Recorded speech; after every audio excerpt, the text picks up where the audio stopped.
इस बिल की जो कुछ रोज कबल सेनेट में पेश किया गया, जिसके चर्चे आजकल सोशल मीडिया पर भी खूब हैं। पंजाब हुकूमत और वफाकी हुकूमत ने गदागरी के खिलाफ सख्त इक़दामात का फैसला कर लिया है, जिसके तहत न सिर्फ अंदरूनी मुल्क बल्कि बैरून मुल्क भीख मांगने पर भी सख्त कानूनी कार्रवाई की जाएगी।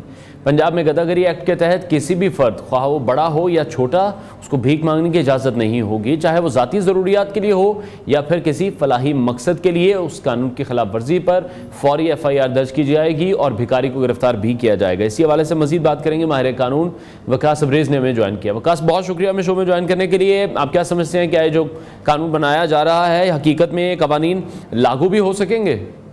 देखिए, जो जहां तक पंजाब के कानून की बात है, must say this is one of the best kind of legislation in Pakistan के, जिसमें गदागरी की जो रोकथाम के लिए it's going to be one of the best and finest legislation in Pakistan. दूसरी ये जो बात है, सेनेट के अंदर ये जो प्रपोज अमेंडमेंट्स हैं, ये भी मेरे ख्याल में पाकिस्तान की इमेज को इंटीरियरली, एक्सटीरियरली, नेशनली और इंटरनेशनली बेहतर करने के लिए बहुत ज्यादा ममदो-मामिन साबित होंगी।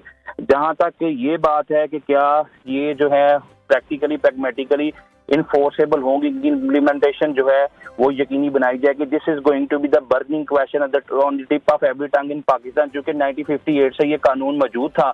इसके अंदर 3 साल की सजा थी। जो सरगना थे, अगर वो पकड़े जाते हैं, जो मुनज़्ज़म तरीके से जो है वो भीख मंगवाते हैं या इस पेशे से या इस माफिया से वो बचते हैं, तो उनकी 5 साल सजा थी। लिहाजा ये कानून तो 60 साल पहले भी मौजूद था, लेकिन जो लेटेस्ट अमेंडमेंट इसके अंदर प्रपोज की जा रही हैं, उसके बाद सजाएं बढ़ा दी गई। इनके अंदर जो सैंक्शंस थी वो इम्पोज की जाएंगी, जो जुर्माने थे वो 30 लाख तक कर दिए गए। इवन कि अगर पाकिस्तान के अंदर भी जो है अंदरूनी मुल्क भी कोई इस तरह की गदागरी के से रिलेटेड कोई भी शख्स जो है वो पुलिस उसे अरेस्ट करती है, तो वो जो ऑफेंस था, जो पहले बेलेबल था, वो नॉन बेलेबल कर दिया गया। वो जुर्माना जो पहले 1 लाख था, वो 3 लाख से 10 लाख तक कर दिया गया।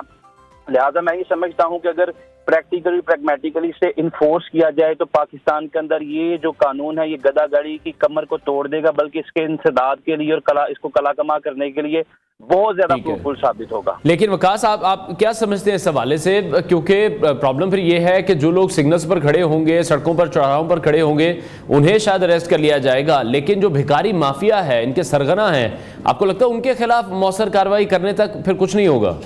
देखिए, उनके खिलाफ मौसर कार्रवाई अगर की जाएगी तो फिर ही इसके जो सरगना, इस पूरे माफिया की या इस पूरे जो प्रोफेशन की कमर तोड़ी जा सकती है। एक अंदाज मुतात और अंदाजे के मुताबिक जो है डॉन की रिपोर्ट थी, जिनके अंदर गुज़िश्ता साल इंकशाफ किया गया कि पाकिस्तान के अंदर 38 मिलियन लोग जो हैं वो गदागरी के प्रोफेशन से वाबस्ता हैं। और एक बड़ी हैरानकुन बात थी कि जब जड़ावाला से FBI ने प्रोब किया, तो वहां से एक शख्स के अकाउंट के अंदर जो है वो 3 करोड़ बरामद हुआ। तो वो शख्स से पूछा गया कि तुम्हारा प्रोफेशन क्या है, तुमने इनकम टैक्स के गोशवारे दाखिल नहीं करवाए? तो उसने कहा कि मैं भीख मांगता हूँ, मैं पेशावर भिखारी हूँ। 3 करोड़ रुपए उसके अकाउंट से। इसी तरह 2023 में जब FBR मुल्तान ने शौकत को वहां से गिरफ्तार किया, जिसने 1 करोड़ की बीमा पॉलिसी करवाई थी, उससे पूछा गया तुम क्या काम करते? तो उसने कहा कि मैं भीख मांगता हूँ। लिहाजा ये माफिया है, ये सरगना, ये करोड़ों में कमाते हैं। अगर आप जो BBC की रिपोर्ट को सामने रखे तो उसमें भी कहा गया कि पाकिस्तान के अंदर $42 मिलियन की इंडस्ट्री है, बैगर्स इंडस्ट्री। तो मैं ये समझता हूँ सबसे ज्यादा जो जरूरत इस अमर की थी वो यही थी कि मौजूदा दौर के अंदर जिस तरह ये गदागरों की हमें चौकों में, चौराहों में, कई घर में अगर जो है शादियाने बज रहे हैं, ये सफेद मातम बिछा हुआ है, तो दोनों सूरतों में हम देखते हैं कि गदागरों की लाइनें लगी हैं, ये लोगों को हरासा करते हैं, लोगों को तंग करते हैं। लिहाजा इस कानून के बाद अगर आप किसी की गाड़ी का शीशा भी नॉक करते हैं